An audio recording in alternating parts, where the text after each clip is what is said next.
Hi, I'm Kat and today I have for you a true crime case, a word in Romanian, and I will also be doing my makeup at the same time. So, very quickly, the word for today is depresie. Depresie. Depresie. Well done, guys, you just said depression. Before we start, I just want to tell you something really quickly. I've been here in the UK for 15 years, perhaps even, more than 15 years, I can't even remember exactly. And I've never in my life experienced a postman delivering a package trying to open the door to the house. Like, seriously, as in literally getting his hand on the door handle and pushing the door handle down to check if the door is open or not. And like I said, I've been here for more than 15 years and I've never experienced that until yesterday. It happened to me yesterday, where I got this new postman and he made a delivery to the door. He knocked on the door, and as I went down the stairs to open the door, he was trying the door handle to see if the door is open or not. I mean, I opened the door, I didn't say anything to him, but this guy really gave me a very creepy vibe. Even the way that he was looking at me, even the way that he was handing the parcel over to me. I mean, seriously, this really creeped me out yesterday. He just gave me this really weird vibe. I've never, ever, since I've been here, have a postman who tried to open the door. And honestly, it really scared me. It really did. It was the first time that I've seen this postman, but like, seriously, he really creeped me out. Really, it did. So I don't know, do you guys have any kind of stories like this? I mean, it really shook me yesterday. But anyway, I just want to start this video with the following words of Patrick Clancy from January 28, 2023, taken from the GoFundMe page. And I just want to give you a warning, it might get you sobbing from the get-go. And also, disclaimer, everything that I'm saying in the video is alleged. Quote, any parent knows it's impossible to understand how much you will love your kids until you have them. My family was the best thing that ever happened to me. I took so much pride in being Lindsay's husband and the dad to Cora, Dawson and Callum. I always reminded myself that each day with them was a new gift. Callum usually woke up first and would rest his head on my shoulder for a few minutes as he adjusted to morning. Dawson typically sang or spoke his thoughts out loud for a while before we'd go get him. Cora was a big girl and would simply walk downstairs. I can still vividly picture her coming into the living room each morning with her hair in a mess, smile on her face. We always started our days together, reading books, cuddling up on the couch and playing with magnet tiles. I loved taking them places, whether it was scooting at Chandler Elementary, vacation, skiing, out on the boat, or to Duxbury Beach, one of our favorite places on earth. They gave me purpose and I never took it for granted. There is now a massive void where that purpose once was. Cora had an infectious laugh and was stunningly beautiful. She was the cautious one, but it was really because she was so caring. She used to say she wanted to be a doctor and a mama when she grew up, and she would practice by giving Callum checkups. If she was leaving the house to go somewhere, she would pick someone to take care of Caroline and Charlotte, her baby dolls. She had all the doll accessories available, so her sitters were well equipped. Before she turned 2, she was already wrapping them in perfect swaddles. We would tell her she's such a good little mama. She loved all babies, both real and pretend. She loved sloths, unicorns, tea parties, going to lunch with Nana and Grandpa, and giving presents to people. She knew everything about princesses, her favorite being Sophia the First. She truly loved her brothers and us and said it often in her sweet voice. We did a lot of father-daughter activities together, like skiing and visiting San Francisco or just talking. I loved her, my firstborn, so much. Dawson had beautiful, bold brown eyes that beamed with friendship. He was naturally humorous and generous beyond the norm of a typical toddler, always willing to share his toys with others. For all the love he received, he always gave back more. His best quality was his pure kindness. He loved trucks, tractors, dinosaurs, Paw Patrol, worker guys, and being outside. He was adventurous and mischievous and enjoyed causing trouble, which he typically found hilarious. He was also remarkably smart. We always said if we didn't save enough for retirement, it will be okay. We'll just live in Dawson's guest house. He would hug me tighter than most adults, and every night he told me in consistent words at bedtime without fail, "Good night, Dada, I love you." We had a special bond from day one. He was my buddy, my first boy, and truly a gift. Callan was our easygoing child. I always said it was because he was the third child. He had to adapt, and he did easily. He was born with hardly any fuss and was by far our best sleeper. He was just an incredibly happy and vibrant baby, constantly smiling. Our nickname for him was Happy Callan. He was sitting on his own, and you could tell he was enjoying his growing independence as he would grab any object within reach. Sometimes he joined my Microsoft calls in the background, playing in his jumpy. I would keep my camera on, too proud to leave it off. He started saying Dada whenever I walked into the room. The last moment we had together was our routine. I would come up from my office at the end of the day and swing him between my legs while he laughed and smiled. If I was ever having a bad day, Callan always knew how to heal me. Perhaps that's why he held on a little longer, to spare me whatever pain he could. As excruciating as it was, I was fortunate and grateful to feel his warmth until his very last moment. Faith is my only hope of believing he felt mine. Callan died with enormous courage despite being so little. Maybe it was his way of demonstrating what I need to do to press forward. I'll always try to draw inspiration from him. He'll always be my little hero. I want to share some thoughts about Lindsay. She's recently been portrayed largely by people who have never met her and never knew who the real Lindsay was.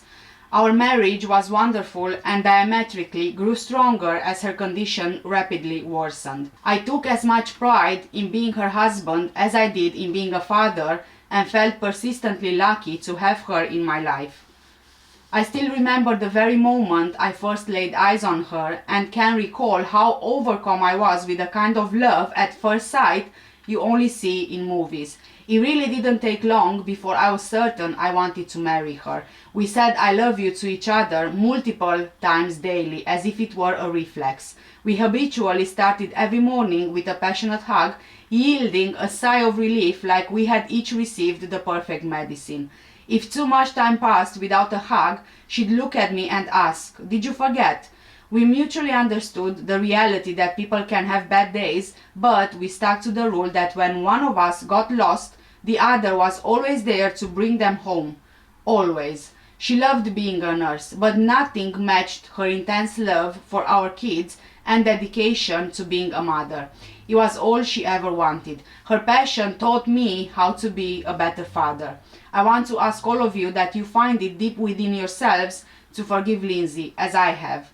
The real Lindsay was generously loving and caring towards everyone. Me, our kids, family, friends, and her patients. The very fibers of her soul are loving.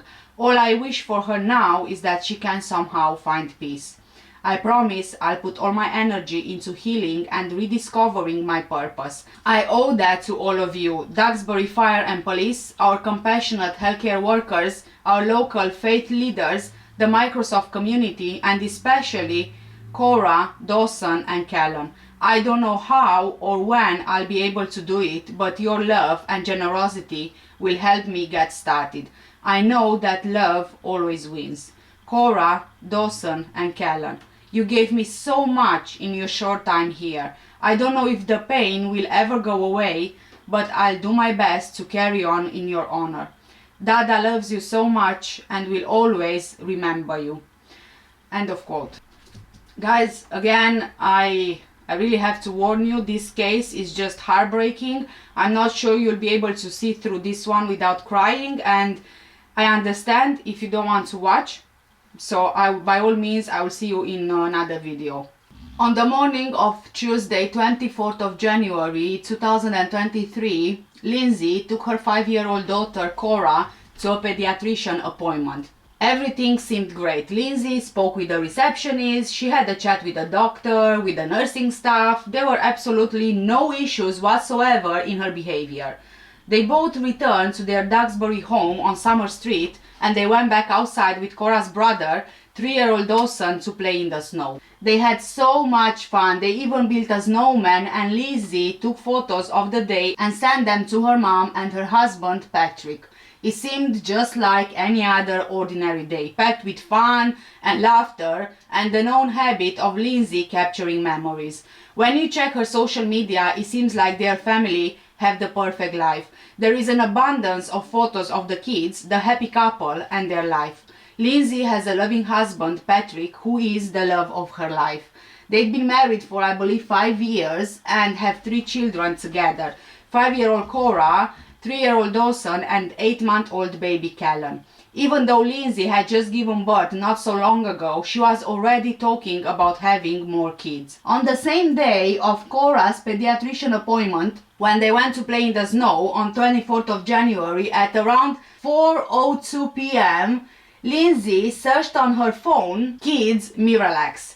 Now, this is a constipation medication, and it's possible that it was suggested to her by the doctor, considering they'd just seen the pediatrician early in the morning on that day. At 4:13 p.m. there was another search on her phone, this time for Takeout 3V, which is a restaurant. Right after that, Lindsay used Apple Maps to see how long it's going to take for someone from her home to get to the restaurant, which was located in Plymouth. It would have taken approximately 20 minutes. At 4:47 p.m. she went on the CVS website and then called the CVS on Summer Street in Kingston. This would have been around 10 minutes drive from the home. She spoke with the manager at the CVS store asking if they had Kids Miralax in stock, which they didn't, but the manager suggested some similar medications. Lindsay sounded just fine on the phone. She didn't have any speech impairment, her voice was not slurred, there were no problems whatsoever in carrying on the conversation. At 4:53 p.m. she texted Patrick, who was working from home in their basement, saying, quote, "Any chance you want to do takeout from 3V? I didn't cook anything, it's been a long day." End of quote. Now, I'm not sure why she would need to text Patrick when they were both at home. He was, down in the basement working. This is one thing which really stuck out to me. But the weirdest thing is that this was a very strange request, because when they typically order takeout, they order from somewhere which is closer to home, and this takeout was 20 minutes away. However, they've been to this restaurant before. Regardless, Patrick agrees, asking her to look at the menu so they can order some food. At 5:06 p.m. Patrick sends Lindsay a text message asking her what is she going to get, and she said that she was going to go for a Mediterranean power bowl, to which Patrick said he'll get a scallop and pork belly risotto. Lindsay had ordered something which was on the menu, and she had no issue saying exactly what she wanted. She said the name of the dish correctly. She again had no problems communicating. And I keep pointing this out because it will be very important later on. At 5:10 p.m. Lindsay called 3V to place the order. Again, there were no issues there whatsoever in her communication. She gave the order correctly, and the name of the person collecting the order also correctly. It was Patrick. 5 minutes later, at 5:15 p.m., Patrick heads out the door to pick up the food and buy constipation medication from CVS at Lindsay's request. His trip would take approximately 1 hour. As he left, Lindsay texted him PDLX liquid stool softener, which is a laxative. Again, I assume that this was because CVS didn't have Kids Miralax in stock. Surveillance footage shows Patrick in Kingston at CVS at 5:32 p.m. going to the children's medication aisle. According to phone records, he calls Lindsay at 5:33 p.m. but she doesn't pick up the phone. Lindsay calls him back 1 minute later at 5:34 p.m. and they end up having a conversation over the phone for around 14 seconds. Patrick is still at CVS, but he doesn't know what medication to get. So Lindsay tells him exactly what she wants him to get. Again, Lindsay is lucid, she knows what she wants Patrick to get. She knows the name of the medication. Patrick had no issues communicating with her. However, he said that it seemed like Lindsay was in the middle of something. So Patrick heads to the register, makes his purchase and leaves the store at 5:37 p.m. He is next seen on CCTV footage at the 3V restaurant at 5:54 p.m. He picks up the food and he's out of the restaurant within 1 minute. Okay, so let's stop with the timeline for a moment here. So Lindsay has all this time with the kids at home. She already knows where Patrick is and how long it's going to take for him. The round trip, like I said, approximately 1 hour. He leaves the home at 5:15 p.m. and by 5:34 p.m. he talks with Lindsay and she seemed like she was in the middle of something, right? But he had a chat with her on the phone and she was perfectly okay to talk with. She didn't stutter, her voice was not slurred, she was completely normal. Now please keep that in mind. So now is around 6 p.m., 6:05 p.m. When Patrick arrives home, the first thing that he notices is the silence. He doesn't see or hear Lindsay or the kids. Now, you know that, when you have 3 kids, there is noise regardless of what's happening. Not seeing or hearing anything, Patrick calls Lindsay's phone at 6:09 p.m. looking for them, but she doesn't pick up the phone. He then goes to their bedroom on the 2nd floor and he finds the door locked. He manages to get the door open and when he looks inside, he sees blood on the floor in front of a full-length mirror and the window open. Which again is very strange to me because if the blood was in front of the full-length mirror, it kind of means that whatever happened there, he was in front of the mirror. Patrick sees this, the blood, so obviously being worried, he runs downstairs and goes into the backyard where he finds his wife laying on the ground, injured. She appears to have cuts on her wrists and on her neck, but Patrick told 911 that the wounds were no longer bleeding. You would think that her being a nurse would know how and where to cut herself if she wanted to kill herself. But anyway, we'll get to that later on. We'll get back to that. However, Lindsay is conscious. So Patrick calls 911 and during this time, he's asking Lindsay, what did you do? And she told him that she tried killing herself and she jumped out of the window. She jumped over 20 feet.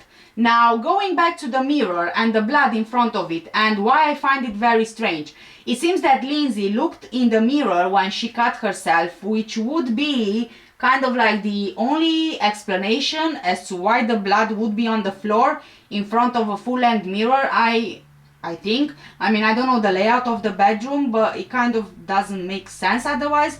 Now, keeping that in mind that we don't know the layout, my question is, why would you want to look in the mirror when you cut yourself attempting to kill yourself? Unless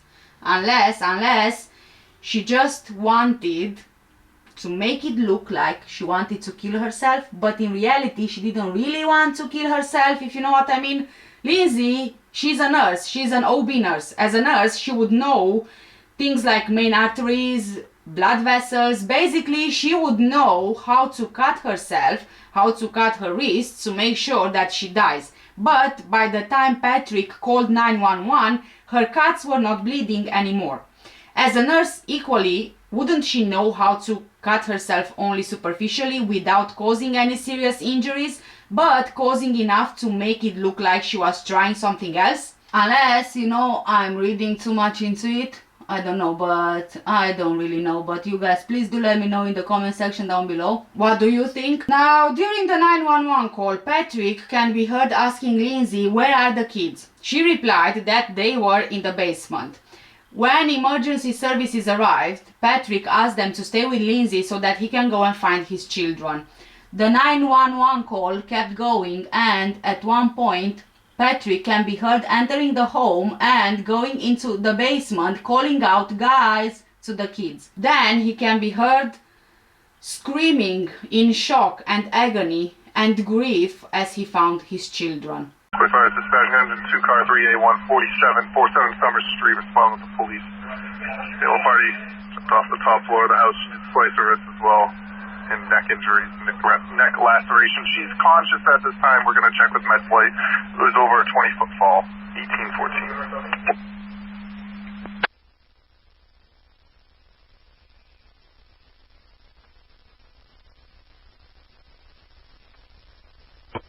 It's unknown where the knife is, or whatever she used to slit her.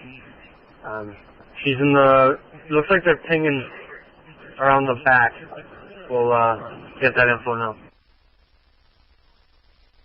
She did use a knife at first, unknown where that is at this time.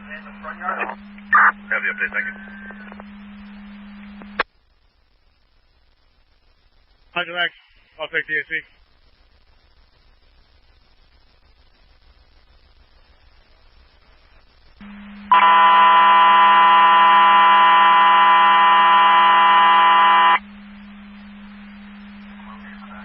Kingston 5 on-duty personnel, stand by for the evening radio and tone test. Let's start a mutual aid ambulance. I'm on the way. We're with the county. I got two pediatric arrests in the basement. I'm as a 2 pediatrics arrests. We got a mutual aid on the way. Mutual aid at this time. 5-year-old Cora and 8-month-old Kellen were on the floor in the basement in the den, which was on the left side of the room, whilst 3-year-old Dawson was alone in the part of the basement where Patrick's office is, which is to the right. Each child had the exercise band that was used to strangle them tied around the necks when Patrick found them. Dawson and Kellen were face down on the floor and Cora was on her side with her torso turned towards the floor. Patrick removed the bands from around their necks and begged them to breathe. He then called the officers to get to the basement to help his kids, effectively to save them. And honestly, I can't even imagine what Patrick went through in those moments. The dispatchers, they hear all of this and they send help to the basement. When they go to the basement, Patrick yelled out that she killed them. Police rushed the children to ambulances and they were rushed to hospital. Cora and Dawson were found in cardiac arrest. All 3 children had obvious signs of trauma. Unfortunately, Cora and Dawson were declared dead at the hospital. Kellen was flown to the Boston Children's Hospital and medical staff were actually able to restart his pulse, but unfortunately not his brain activity. He was placed on life support for days before sadly passing away 3 days later on 27th of January, just 1 day after he turned 8 months old. Lindsay was taken to South Shore Hospital, then to a Boston hospital where she still remains. She sustained several broken bones in her back and her rib cage. Lindsay had used exercise cords to strangle her 3 children. Being face down on the floor tells me that she couldn't look them in the eyes as she was strangling them, and probably she did it from behind. As for Cora, she was 5 years old and she probably understood, a bit more of what was happening, and maybe she put up a fight and this could be why she was found on her side.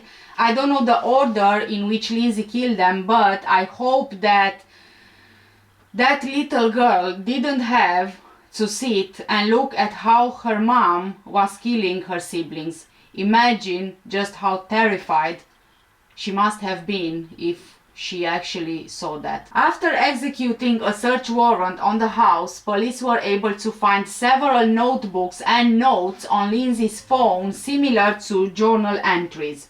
According to these findings, in the months, weeks and days before January 24th, Lindsay meticulously detailed her daily activities, her children's lives, her mental state and also her medication use.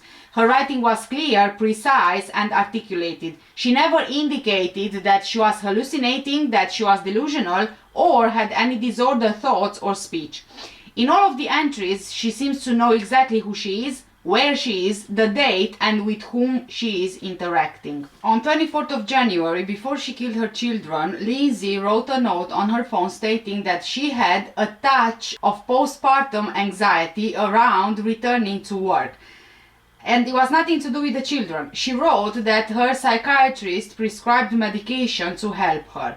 I believe that it was in October 2022 that Lindsay was evaluated at the Women and Infant Center for Women's Behavioral Health in Providence, Rhode Island, and she was initially diagnosed, according to her husband, with generalized anxiety disorder. At the center, after an evaluation, she was told in the presence of her husband that she did not have postpartum depression, and she in fact had no symptoms of postpartum depression. She wrote in her journal that at times she had suicidal ideation in December 2022, and she also told her husband that she had suicidal thoughts, and on one occasion she was thinking of harming her children, but she didn't write or voice those thoughts after a stay at the McLean Hospital. When she had those thoughts, she consulted with the psychiatrist and with her husband, and then she committed herself to the McLean Hospital. On January the 1st, 2023, she was discharged by the hospital on January the 5th, 2023, and the hospital didn't file any paperwork at the time to say that she was a danger to herself or a danger to others. Lindsay also kept meticulous and detailed daily medication logs in her diary. She did say that she has difficulties with each of the medications that were prescribed to her, and when she had difficulties with any of the medications, she wrote how the doctor stopped that medication or wean her off of it and then try something else. They were trying different medications to see what would work for Lindsay, what would be best to support her. According to Patrick, she was never on more than 4 or 5 types of medications at once, and at the time of the murders, she was taking only 3 medications, and she always took the medications as prescribed. After her stay at McLean Hospital, she appeared to be getting better. She slept well, interacted well with family and friends, went out with her kids and husband to places like the Kingsbury Club, the Charlie Horse Restaurant, the Museum of Science in Boston. She was interacting with her family in public without having any kind of difficulties whatsoever. She even stayed alone with the children on several occasions without any issues in January 2023. In mid-January, Patrick asked her if she still had thoughts of killing herself, and she said that she didn't. Her parents visited them on the weekend of January 21st, and they interacted well. Lindsay was able to run errands whilst her mother watched the children. She texted back and forth with her mother, and there was nothing out of the ordinary. On October 25th, she had written a note on her phone saying, quote, "I think I sort of resent my other children because they prevent me from treating Calum like my first baby, and I know that's not fair to them. I know that. I was feeling so depressed last evening when Cora and Dawson came home from school. I know he runs off them, so we had a pretty rough evening. I want to feel love and connection with all of my kids." End of quote. She then wrote that she wanted to have more kids eventually. On the night of the killings, on 24th of January, when Patrick was interviewed at the hospital by the police, he told them that Lindsay was having her best days. She was smiling, she was happy, and there was no indication that she was going to harm the kids. No one at all described her acting as a zombie in the days leading up to the murders or on the day of the murders. On February the 5th, 2023, at 1:35 p.m., whilst sitting with the psychologist hired by the defense to evaluate her mental state, Lindsay used the doctor's phone to call Patrick, leaving a voicemail stating that she loved him. On February the 6th, at 10:09 a.m., she again called her husband from the psychologist's phone. This time Patrick answered, and during this call, Lindsay said that after he left the house that night, she killed the kids because she heard a voice and had a moment of psychosis. Very convenient, I would say. Very convenient. He asked her what voices she heard, and she said that she heard a man's voice telling her to kill the kids and kill herself because it was her last chance. Patrick told the police that Lindsay never heard voices before and she'd never used the word psychosis to him before, and the first time she used that word was in that moment when she was in the psychologist's office, hired by the defense whilst on the phone with her husband. I mean, I don't even know what to say to this. You know, all I can say is the cheek on this woman calling her husband and telling him that she loves him after she killed their children. The children were killed by ligature strangulation, and this type of strangulation causes the victim to become unconscious somewhere between 10 seconds to 1 minute. The more the victim struggles, the longer it takes. After the victim is unconscious, the ligature has to be held in place with force, squeezing the neck for up to an additional 4 to 5 minutes to cause death. So, in other words, Lindsay had to keep strangulating the children for 5 minutes, 5 entire minutes, until they died. She had enough time to change her mind and realize what she was doing. And she did it 3 times over. She tortured those kids before they died. She kept on pulling those cords with so much force for minutes. 3 times over. The prosecution in this case thinks that it was all planned, and quite frankly, I tend to believe that as well. I watched the full length of the arraignment in this case, and I'll be honest with you, before hearing all of the information in the arraignment, I really believed that she was suffering with postpartum depression, even postpartum psychosis, and maybe she, you know, had some kind of an episode when she killed the children. But after the arraignment, and I'm sure a lot of you will agree with me if you've seen the arraignment, I changed my mind completely. She planned the murders, she used the maps to check the distance, she sent her husband out of the house to make sure that she had enough time to do what she planned. When her husband called her, he said that, you know, she seemed like she was in the middle of something, so I think that she was in the middle of either killing the children or cutting herself after she had killed the children. Even in that moment on the phone, she was lucid. She knew what she was talking about. She knew what medication to tell Patrick to get. So honestly, you can't tell me that she was in the middle of a psychotic episode. People who are in the middle of a psychotic break are not lucid. They are in their own world.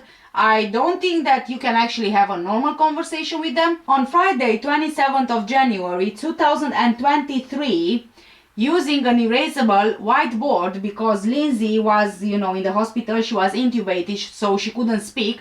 One of the first questions that she asked was if she needs an attorney, indicating that she was lucid enough to know what she did. She asked if she needed an attorney, not if her children were okay, but if she needed an attorney to obviously protect herself.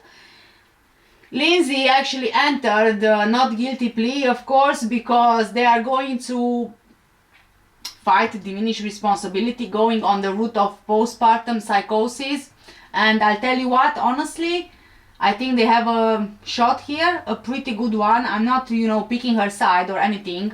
I'm just saying that they might actually have a shot with this. Lindsay is 32 years old. Patrick is the love of her life. She's a nurse. She wanted to be a midwife, but according to the defense, she didn't want to be on all that medication because she's just not the kind of medication person. So the defense are not actually arguing that she didn't kill the children. They are saying that she was psychotic basically when she did it because she was over medicated. She was like a zombie. You know the story, kind of like medication made me do it. This was their argument in the arraignment, that she was on too much medication and with too many side effects, one of which being suicide ideation, hallucinations, and so on. As it stands right now, the prosecution asked that she is held without bail. However, because she has several spine fractures, she is also paralyzed from the waist down. She is unable to move her legs or to feel any sensation. She has rib fractures in the chest. She has cervical spine fractures. the defense asked the court to do the humane thing and not set any bail because she's in no condition to run away. And I was actually kind of laughing when I heard him say that, the humane thing. She didn't do the humane thing when she killed the children, you know, and also, who made her jump in the first place? She caused those injuries to herself. I'm sorry, I know that, you know, innocent until proven guilty and all that song, but I don't have any sympathy for that woman, honestly, for some reason. I mean, I've read cases of postpartum psychosis before and murders happening because of it, because of the person being in the middle of an episode.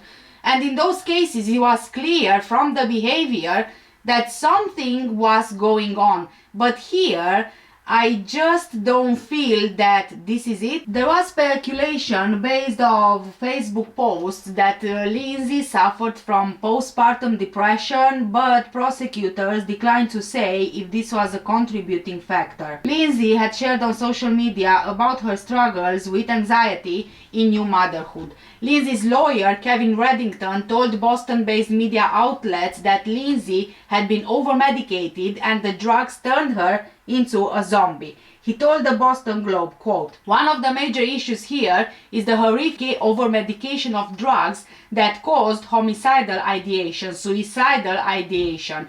Lindsay and her husband Patrick went to the doctors repeatedly saying, 'Please help us.' This was turning her into a zombie. The medications that were prescribed were over the top, absolutely over the top," end of quote. And you know what? All these kinds of medications will have these possible side effects. It says that on the leaflet that, you know, they have to put it on there. I am on antidepressants as well, and the leaflet has all the side effects there, but most of the times you experience some, if any, of the side effects only for the first 2-3 weeks until you get used to them. And him saying that she was like a zombie doesn't really align with her behavior in the weeks and days and even day before she killed her children, and even on the day that she killed her children. She was fully functional. In my first 2 weeks, I mean, I'm just saying this because, you know, I can't find any other comparison really. But in my first 2 weeks of being on medication, I couldn't even think clearly. I couldn't remember anything. I couldn't memorize anything. I couldn't focus. And I know that not everybody experiences the same whilst being on a certain type of medication. I'm not saying that they do, but I just, for some reason, don't see her as someone in psychosis. During an emergency court appearance, Kevin, the lawyer, received permission to have a forensic psychologist examine Lindsay and said that he also brought in a toxicologist to evaluate her combination of prescriptions. He told the Globe he plans to recommend that Lindsay be allowed to await trial at her parents' home under GPS monitoring or at the Spalding Rehabilitation Hospital or Worcester Recovery Center and Hospital rather than MCI Framingham, the state prisons for women. Assistant District Attorney Jennifer Sprague argued during the hearing that Lindsay could pose a threat to herself and others. She inflicted moderate injuries on herself and killed 3 children. She can move, she's not paralyzed. She can move her legs and feet. She can move her arms. Lindsay Clancy remains hospitalized, and her defense attorney said that now she is paralyzed from the waist down. She was arraigned by video conference from her hospital bed. Her defense attorney and the prosecutor were in person with a judge at the Plymouth District Court during the hearing. According to Kevin Reddington, Patrick was never told not to leave her alone with the kids. Also about that, it's not that I'm blaming Patrick at all, but I am asking why was she even allowed to be alone with the kids when she clearly voiced before that she had thoughts of killing the children. That hospital where she stayed should have picked up on that and should have advised family members, including Patrick, not to allow her to be alone with the children. Prosecutors asked for Lindsay to be held without bail. A judge instead ordered she remained hospitalized until medically cleared to be moved to a new rehabilitation facility that includes around-the-clock care. If she recovers from her injuries, she could be placed on house arrest. Lindsay was actually on leave from her job at Massachusetts General Hospital when she killed her children. Her defense attorney said that she was a victim of a healthcare system that fails women with postpartum depression and even postpartum psychosis. He claimed that she was prescribed drugs including Prozac and Seroquel that included homicidal ideation among their side effects. I am actually on medication which is similar to Seroquel, and yes, the prosecutor also said that she couldn't feel, she couldn't cry, she had no emotions. I experienced that as well, honestly. However, Lindsay did shed a tear at the arraignment hearing. She wiped tears from her eyes, so it wasn't exactly as if she couldn't cry. Lindsay was arraigned on murder, assault and battery with a deadly weapon and strangulation. Dr. Philip Resnick, a professor of psychiatry at Case Western Reserve University, explained to NBC Boston, quote, "Women who have a baby are expected in our society to love that baby immediately. If someone has postpartum depression or postpartum psychosis, they may not feel the natural maternal feelings, then they feel guilty and are reluctant to even tell their husband or their obstetrician or pediatrician about their feelings." End of quote. Yes, but I kind of feel like it doesn't quite apply with Lindsay, because she had told Patrick previously that she had thoughts of killing the children. She told the doctors as well, so it wasn't something that, she hid. And according to the Cleveland Clinic, postpartum psychosis is a rare, treatable, but severe mental health condition that can affect women after they give birth. Symptoms can include hallucinations and delusions, as well as mood changes, depersonalization, and agitation. Kylie Chaffin, a licensed mental health counselor with perinatal mental health, told KXLY that some patients will have hallucinations where the baby's face isn't their baby anymore. They will say, "This isn't my baby, someone has taken my baby," or the baby's face turns into the face of their mother or someone else they know. But the truth is, Lindsay didn't do that. She was behaving perfectly normal. While those with a history of mental health conditions like bipolar syndrome or major depressive disorder are at an increased risk, the Cleveland Clinic also outlines other risk factors like sleep deprivation or hormonal changes. Unlike postpartum depression, postpartum psychosis is more rare and generally impacts about 0.10 to 0.20% of births. And I wonder, what are the odds that Lindsay is part of that percentage? However, experts are stressing that very few sufferers of postpartum psychosis physically harm themselves or their babies, and those who do often believe they are doing the right thing. 4% of sufferers commit infanticide and 5% die by suicide. In almost all of the cases that are true postpartum psychosis, there is no malicious intent against the children. It's basically the women trying to save their babies or take their babies with them to heaven. A very known case is that of Andrea Yates, the Texas woman who drowned her 5 children in June 2001 during a severe bout of postpartum psychosis, depression, and schizophrenia. 3 weeks after the homicide, she felt justified and believed she did what was best for her children. After consistent treatment with antidepressants and antipsychotics, she realized that she had earlier psychotic beliefs and had terrible regret and severe depression over losing her children. Initially sentenced to life, Andrea's conviction was overturned and she was deemed not guilty by reason of insanity in 2006. Almost 22 years after her children's deaths, she resides at a mental hospital. Her attorney, George Pernham, says she waives her right to possible release every year. Quote, 20 years plus after the murders, and there's not a day that goes by that I don't think of Andrea, he told Fox News Digital. For hope and healing after a devastating tragedy. Tonight, the community of Duxbury coming together to pray for the Clancy family.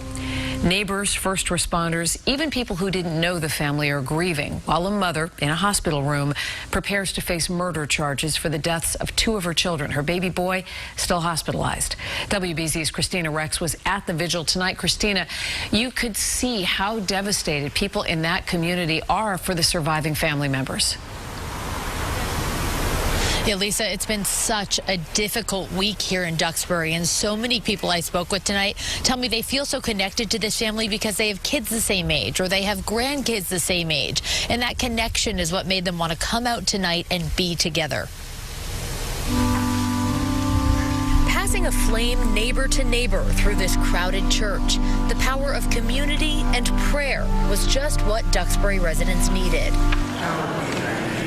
They prayed for the Clancy family. The priest described them as happy and loving before this week's tragedy. Pat, the husband and father, the children Cora and Dawson, who sadly passed away, Callan, who remains hospitalized in critical condition, and Pat's beloved wife, Lindsay. Holy Family Church was filled with people ready to support the Clancys, even those who don't know them and struggle to understand how a mother struggling with serious mental health issues could allegedly harm her own children. You know, you try to understand it. I mean, it's hard to imagine how that could happen still, but I'm trying to learn. I don't know how I feel about the situation. She was sick, but I'm sure that was his heart. And now he lost his kids and his wife. So I just feel sad. Along the walls inside the church, first responders and their families. For us, it's like I said, it's just unimaginable. But for those first responders, they witnessed it. And they have to live with that for the rest of their lives. Debbie Heath's son is a firefighter and was one of the first on the scene Tuesday night. It's still bothering him today. I mean, you know, yesterday, when it's quiet, that's when you start. You're alone with your thoughts, and you know, he's had a little breakdowns here and there, but hopefully every day it'll get a little bit better. And tonight's vigil is really just the tip of the iceberg. This community is already doing so much. They've started fundraisers for the Clancy family, and they're bringing meals to first responders. Live in Duxbury, Christina Rex, WBZ News. Christina, thank you. Did learn a lot more after that court hearing today, but it was an especially difficult day for the family as they said goodbye to 3 young children. It was a beautiful funeral mass, but it's very, very difficult. Father Bob Dean says the funeral for the 3 children Friday morning was emotional. He read the eulogy written by the children's father, showing the beautiful relationship he had with each child and brought out their personality and the dynamic between himself and the child, and it was beautiful. All day Friday through the night and into Saturday, Father Dean has opened the doors of Holy Family Church in Duxbury, allowing people to come in to reflect and pray.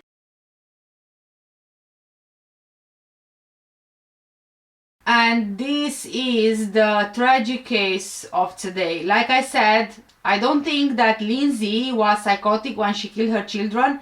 I don't think that it was a thing of her snapping in the moment. The timeline proves that she was behaving perfectly normal before the murders and even during the murders. Actually, I think there is another thing which could suggest that she planned this. She took the children that day out, playing in the snow, building a snowman, taking photos and sending photos to her mom and to Patrick as well, as if she wanted to give the children a last happy day before killing them, and as if she wanted to give her mom and Patrick a last memory of the children before they were gone. You know, something like guilt you feel before you know that you will be doing something. Yes, I know it's true that she was struggling with her mental health, but I don't think she did it because of psychosis or because of depression. It was planned, in my opinion, and the prosecution says that as well. And besides, she also told her husband why she did it, that a man's voice told her to do it. I'm not sure that when you are in a psychotic episode you remember what happened, or maybe you could, you know, I just don't know. But still, like I said, something just doesn't sit with me right. I don't buy the voice told me to do it story and that she had a moment of psychosis. Who even says that? It's very interesting that it was the first time she used this term, and also it sounds more like a medical term to me, if you will, something that a psychologist would say. She was with a psychologist in the office when she called Patrick. Could it be that this was suggested to her by the psychologist in preparation for her defense? We don't know. Her lawyer said that she was heavily medicated like a zombie, yet the first thing she wrote on the whiteboard was to ask if she needed an attorney. That tells me that she was not like a zombie because she could think clearly knowing what she did. So she looked to protect herself. I don't know, I'm really torn on this one. I keep going back to, did her mental health play a role in this? And if not, then why do it in the first place? I just can't find a logical motive. I just can't find a logical motive for this. By the way, the GoFundMe is still active. It already has over $1 million in donations. So if you would like to donate as well, I will leave the link in the description below. Also, if you think that you or someone you know, or someone in your family, your friend, or whoever it is, your work colleague, is suffering with what seems to be a struggle after giving birth, then you know, I will leave some resources for you to look at in the description under the video, and maybe you can pass them on to whoever you think it's having it rough really after a pregnancy, after giving birth. You never know, you can save someone's life by doing that. Before I go, if you are interested in any of the makeup that I use for today's look, all of the products I used are in the description under the video. I also do take case suggestions as well, so if you have any case in particular that you want me to cover, just leave any details you have in the comments under the video. Thank you so much for watching. For now, take care, stay safe, and I'll see you in the next one. Bye!